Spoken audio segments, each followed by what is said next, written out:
Good afternoon. I hope you're enjoying the sun on this beautiful day. We're reading through the Bible together as a congregation using the One Year Chronological Bible plan. This week, we started through the book of Leviticus, which a lot of people tend to avoid when they read the Bible. That's totally understandable because Leviticus seems very strange to us. The whole book is filled with instructions for the Levites, the tribe of Israel that was in charge of the tabernacle and later the temple. We read all these instructions for animal sacrifice and purity laws and descriptions of the duties of the priests, which sound a lot more like instructions for butchers than for pastors, and we just kind of shake our heads.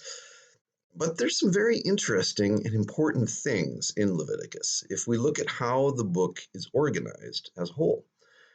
There's a great video study of Leviticus in the Bible Project's Torah series. I'll include a link to it in the description of this post. I encourage you to check it out.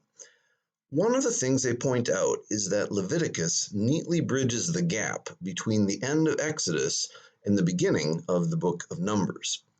At the end of Exodus, Moses had the Israelites construct a portable tent of meeting where God's presence came to dwell with them. But when God's glory filled the tent, Moses couldn't go inside.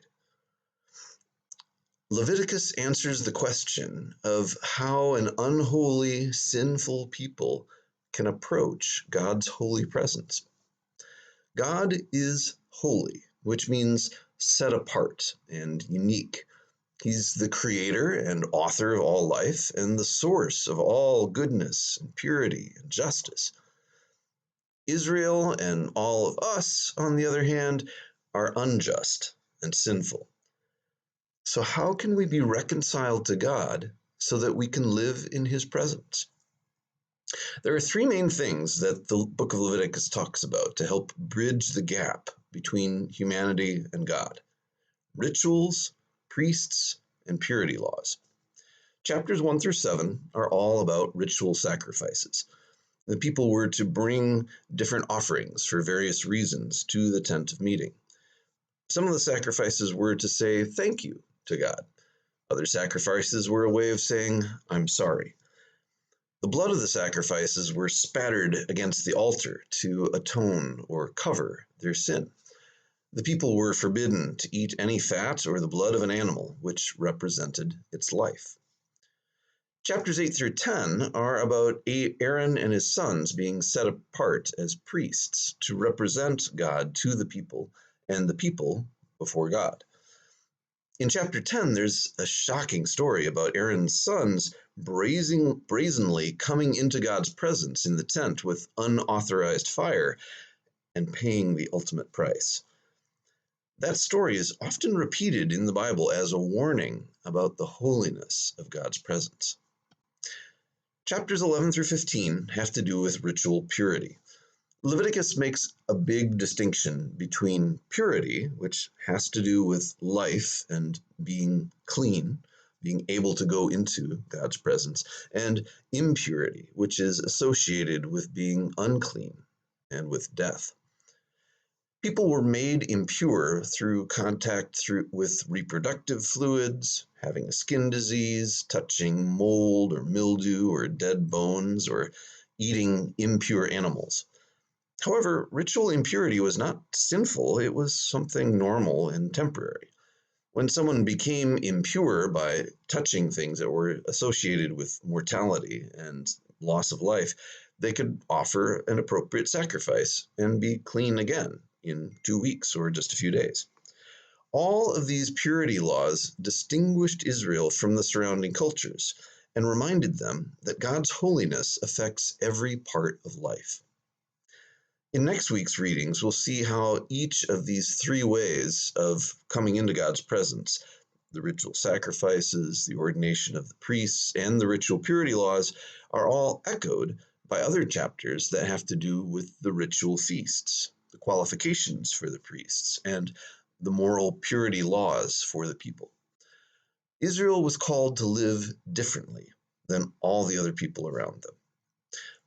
In between these two halves of the book are two chapters, Numbers 16 and 17, which describe the Day of Atonement. That was a day each year on which the priest would make a purification offering to atone for the sins of the whole community of Israel, sins that they did unknowingly. The priest would take 2 goats. One goat would be slaughtered, and another goat served as the scapegoat. The priest would lay his hands on that goat to place the sins of the people on it, and then release it into the wilderness, demonstrating that God had taken their sins away, and that the first goat had died in their place. At the beginning of Leviticus, God spoke to Moses from the tent of meeting because Moses couldn't go in. At the beginning of the book of Numbers, God spoke to Moses in the tent. Moses was allowed into God's presence because God had opened a way for the people to be made holy. In the New Testament, the book of Hebrews talks about how Jesus surpasses Moses, the priests, and all the sacrifices by giving the ultimate sacrifice himself, his own death on the cross. He has opened up a way for us into God's presence through the curtain of his own body. His death and resurrection make us a holy people who are called to live differently than the world around us. So next week, we will explore the rest of the book of Leviticus. Tonight, for our Lenten service, we're going to have a meal in the school gym at 6 o'clock, followed by worship at 7. In our drama, Christ on Trial, tonight, we'll hear how Jesus changed the life of the tax collector, Matthew. Hope to see you tonight at 6 and on Sunday morning at 8:30 or 11 o'clock in person or online. There's no Sunday school this week for the kids, but we will have adult class between worship at 9:45 in the meeting room. We'll be starting a new study on the book of Genesis called Let's Start at the Very Beginning. Have a great rest of the week.